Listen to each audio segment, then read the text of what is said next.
Hey guys, this is Anthony with Pro Dealer Secrets, and today I have a video on 3 things to look for in a flip, and we're going to go over these. I'm actually going to show you some of example ads that I've actually pulled up from Craigslist.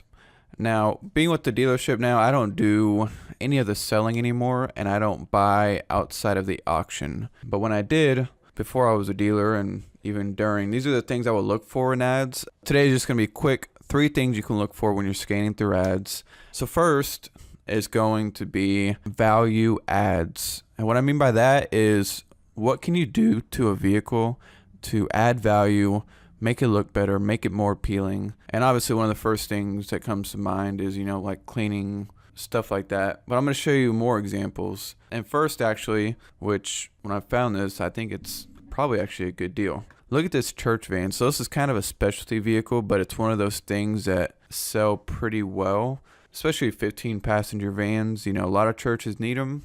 For these Ford V8s, 145,000 miles is not much. Now, the main thing to look for here is it's a church. That's the first thing I notice. So they probably aren't obsessed with getting top dollar out of it. And even 2,500 is a pretty good deal. I'll be honest, if I saw this at the auction, I'd probably pay $2,000 for it easily and retail it for 45. Now, first thing you look for is there's only 2 pictures. So there's no picture of the driver's side. It could be smashed to hell. And the interior has no pictures. So somebody looking at this, just a regular customer, they may be too lazy to go ask for more pictures. So me, if I was looking at this, and I might actually call these people today. But first I look for is, what mechanical should it have, of course, but assuming it runs and drives great and is decently clean, I would buy this for anywhere from $1,500 to $2,000. Depending on how much work it needs. Take all these stickers off, and usually a heat gun will do that. Throw some tire shine on it, give it a detail if it needs it, make sure it has everything that works. It's almost summer, so AC is especially important. Heat, not so much. But what I would do is I would take about 15 to 20 pictures, put it on Craigslist for $4,200, and it was actually just posted 18 hours ago. So this is a great opportunity. And I would think, one thing I look at too is the area. So it's about 20 minutes outside of town. So a lot of people may not be willing to drive that far. But yeah, that's one thing. And, speaking of pictures, here's one that is in the same category. So the first thing I know, I always have great local Priuses. We love them. I've actually got one pulled up. I'll show you in a minute. And, Prius is so great.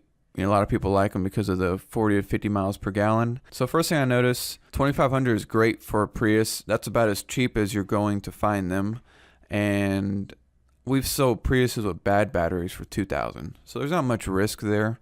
It does have 273,000 miles. But based on this ad, it seems like they took really good care of it. They were even so willing to pay for a Carfax to sell it. So that shows a motivated buyer, somebody. They say price is firm, Kelly Blue Book. Those signal to me that they don't really want to deal with a lot of the buyers and a lot of the interest people. They kind of want to get rid of it because down here, it says, yes, it's still available, kind of a sassy tone. I'll take it down when the ad sells. So they're getting a ton of unserious buyers that keep asking, is it available? Is it available? And don't come look at it. That's what that tells me. They kept up the oil changes. They'll provide a free Carfax report. So this tells me that even though they say firm, if you can offer a convenience that they want, which is a quick sale and an easy sale, what I would do? I would actually, if I was looking at this as a flip, I would text or call this person, tell them the story like, hey, I'm on a tight budget. I would love to have one of these cars. I really only have like 2,000, but I'm ready to come buy it right now. And that's the key. If you have cash like right now, and you tell them I will be there in 30 minutes, I'll buy your car for $2,000. That would be a steal for this because 1, that's $1,000 deal all day long. 2, it provides a convenience for them. You still need to buy it for $2,500. This one, I look at the area on the map and it is most likely an ORU student, which is ORU obviously right there.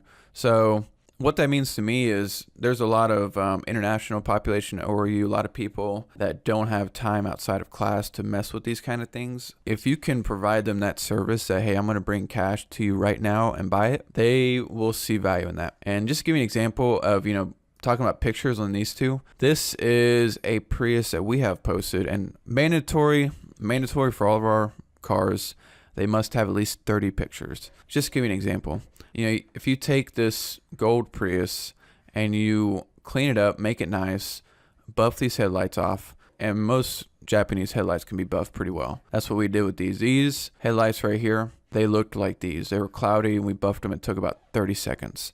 That's one of the biggest things to add value. So look, you take your first picture from the corner, side, inside. Now, this one has 205,000 miles on our website, but look, we got it posted for 45, and we'll get 45 to 42 out of this. We always do, because it's clean, it's nice. When somebody sees this, they are thinking that, hey, this is a very nice car, and it sure beats, maybe some other ones I've seen in the area. So that's one of the biggest things, is pictures and staging and making a car look incredibly nice. As you can see, it's clean. The first thing people are going to think is, yeah, I don't have to do anything to that car. It's ready to go. I want to drive it. So that's a great opportunity. And I found all these within 5 minutes. I was kind of surprised. Usually, you have to dig a lot, but I think right now the market's kind of slow, so a lot of people aren't selling as many cars. Next one. This one actually is number 2, which is the distance away that it is.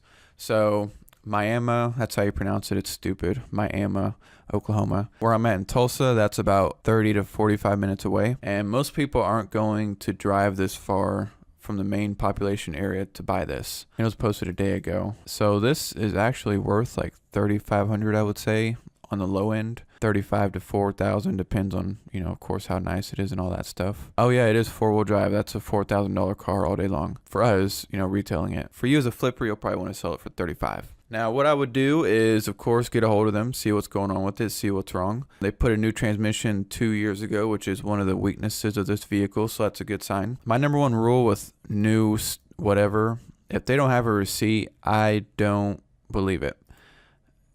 And if they can provide a receipt, that's great. If not, you're just going to have to sell it as 211,000 miles. Now, that's still a good deal because the Hispanic population loves these. Even older people love these because it's a smaller truck. You don't have to drive a big, bulky, whatever. So, yeah. Number 2, the distance away. If you're willing to drive 30 minutes outside of town to bring vehicles in to where you are, that is going to make a big difference. So, I hate shade in pictures. I tell my sales guy, never have this light shade thing going on. As you can see, all of our pictures, the lighting is even. Even if we have to pull it into a different part of the car lot or wait until a certain part of the day, we do not have shade lines in our pictures. So that's a big thing on that one. I'd be perfectly happy to buy this for $2,000, and it'd be a great deal. You'd sell it for $3,000 to $3,500 relatively quickly within a few weeks, I would think. So second. The third thing to look for is bad presentation and people lying about what cars need. Now, when somebody sees this car, this is not going to sell very well at all. It's got 200,000 miles, 3 pictures. It's outside of town. For $1,150, though, it may be an opportunity for somebody that's a mechanic because it says, currently not running, needs radiator work. To me, that sounds like bullshit. So I would actually call them and say, hey, why is it not running? And people that only do email don't sell cars. People are not willing to email Craigslist people and wait around and maybe never get a reply, because I did a test and I emailed a ton of people on Craigslist, and I went through and emailed a ton of dealers on Craigslist, and the response rates are shit. Even local dealers, I wouldn't get a response for a day or two. And individuals was even worse, 2 to 3 days sometimes. So this will be a great opportunity for someone that's mechanically inclined, that they can find out what's going on with it to not be running. But if you could pick this up for $500 to $800 and you have, you're a mechanic or you have good experience or a great mechanic. Now, obviously you want to watch out for bad engine or bad transmission, or, maybe the radiator overheated and popped the head gasket. Maybe that's why it's not running. But I would email first, get a phone number, call them or text them, find out what's going on. That may be an opportunity. Me, I would not want to dick with this because I just don't have time. But somebody that's looking for one flip, maybe a great opportunity there. Next one, this is a trailer, but, let's pretend it's a car, and even as a trailer, it may be a good flip. Look for people's stories where they say, my grandmother asked me to sell this. So this person kind of doesn't have the time to focus on this, should be in town every evening around 5 or 6. First one to pull up drives away. I'll be traveling, that kind of stuff. That tells me that he does not want to mess with this. And also tells me that they want 1,000 out of this, so they marked it up to $1,250. Now, even though it's a trailer, cars have the same thing. But even this trailer here, it's a heavy duty, decently nice trailer. It's got, that's a landscaping trailer, and we are coming up on landscaping season, starting right now. So what I would look for in terms of value add is taking all this plywood out, making it a little more professional. And even if you wanted to get fancy and spray paint the whole thing black and stain the wood, that's if you're really bored. I wouldn't do all that. But I would take this wood out at least. They've got one picture, it's bad presentation, and they are about 20 minutes outside of town. So you've got, bad distance. All those kind of come together. And I would love to buy this trailer for anywhere from $500 to $800. Spruce it up, take about 10 pictures, throw it up for $1,500 to $1,700, including putting it on Facebook, OfferUp, and I'm sure that this isn't posted on Facebook and OfferUp. So that may be a chance to make a quick $500 there. Anyways, that is some quick tips. It's been a long video, but I hope that kind of helped you guys. Until next time, this is Anthony with Pro Dealer Secrets.